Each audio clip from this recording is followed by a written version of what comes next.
حضرت حر کی شہادت کے بعد امام حسین علیہ السلام کا ایک ایک ساتھی اللہ کے دین پہ قربان ہوتا جاتا ہے۔ حضرت عباس کے جتنے بھی بھائی تھے وہ سب امام حسین کے قدموں میں قربان ہوتے ہیں۔ جناب عباس کے بیٹے قربان ہوتے ہیں۔ حضرت حبیب ابن مظاہر اپنی کمر میں لاٹھی کو باندھ دیتا ہے تاکہ وہ جھکی ہوئی کمر سیدھی ہو جائے، اور آپ میدان میں جا کے شہادت کا جام پی لیتے ہیں۔ جناب اون و محمد شہید ہو جاتے ہیں۔ بس جیسے ہی عزیز و اقارب شہید ہونے لگتے ہیں، اتنے میں شہزادہ قاسم امام حسین کی خدمت میں آ کے عرض کرتا ہے، اے میرے چچا، مجھے بھی اجازت دیں تاکہ میں بھی آپ کے قدموں میں قربان ہو جاؤں۔ امام حسین فرماتے ہیں، اے میرے پیارے بھتیجے، تو میرے بھائی حسن کی نشانی ہے۔ بس قاسم آ کے اپنی ماں کو بتاتے ہیں۔ آپ کی ماں بی بی ام فروا فرماتی ہے، اے بیٹے، تمہارے بابا حسن نے یہ وصیت کی تھی، ایک وقت ایسا آئے گا جب پوری دنیا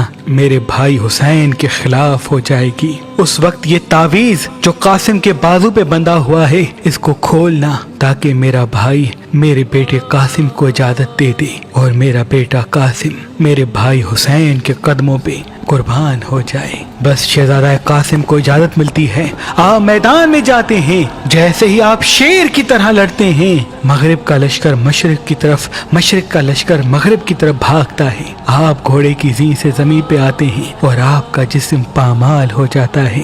امام حسین جیسے ہی اپنے بھتیجے کی لاش پہ پہنچتے ہیں تو جیسے پھولوں کو چنا جاتا ہے، ویسے ہی آپ نے اپنے بھتیجے کے جسم کے ٹکڑے ابا میں جمع کیے۔ بس جیسے ہی قاسم کی پامال لاش خیام میں پہنچتی ہے، بیبیاں روتی ہیں۔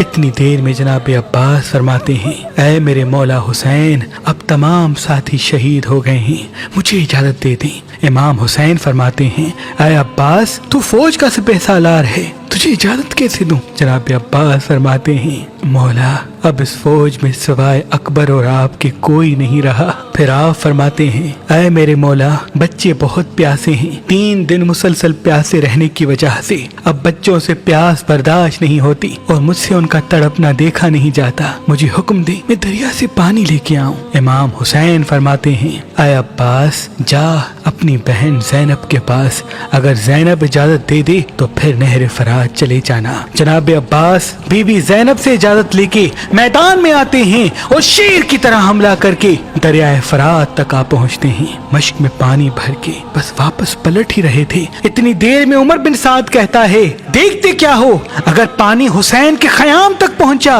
تو ان کو مات دینا بہت مشکل ہے۔ عباس کو گھیر لو اور دور دور سے تیر چلاؤ، وار کرو تاکہ عباس خیمے تک پانی نہ پہنچا سکے۔ بس جناب عباس کی یہی کوشش ہوتی ہے کہ چاہے کچھ بھی ہو، یہ پانی بی بی سکینہ اور امام حسین کے بچوں تک پہنچے۔ ظالم تیروں کی بارش کرتے رہتے ہیں۔ اتنی دیر میں ایک ظالم چھپ کے جناب عباس پہ وار کرتا ہے کہ آپ کا ایک بازو قلم ہو جاتا ہے۔ آپ علم اور مشق دوسرے بازو میں سنبھالتے ہیں۔ جب دوسرا بازو بھی شہید ہو جاتا ہے تو آپ علم اور مشق کو اپنے دانتوں میں سنبھال کے تیز تیز خیام کی طرف بڑھتے ہیں۔ تاریخ نے لکھا آپ پہ اتنی تیروں کی بارش ہوتی ہے کہ آپ کا پورا جسم تیروں سے ڈھکنے لگتا ہے، اور ایک تیر آپ کی آنکھ میں آ لگتا ہے اور ایک تیر اس مشق کو لگتا ہے جس میں جناب عباس نے بی بی سکینہ اور بچوں کے لیے پانی جمع کیا تھا۔ بس جیسے ہی آپ دیکھتے ہیں کہ مشق سے پانی بہنا شروع ہو گیا ہے، آپ جھک کے اپنی آنکھ سے تیر نکالنا چاہتے ہیں۔ اتنی دیر میں ظالم پیچھے سے وار کرتا ہے اور آپ گھوڑے کی زین سے زمین پہ آتے ہیں اور آواز دیتے ہیں، اے میرے آقا حسین، میری مدد کریں۔ امام حسین جناب عباس کی لاش پہ آتے ہیں۔ آپ وصیت کرتے ہیں کہ اے میرے مولا، میری لاش کو خیام میں نہ لے جانا، کیونکہ صبح سے لے کے اب تک آپ نے بہت لاشیں اٹھائی ہیں اور میں بچوں سے شرمسار ہوں کہ میں نے پانی سکینہ اور اصغر تک نہیں پہنچایا۔ بس مولا حسین خالی مشق اور علم لے کے خیام میں آتے ہیں۔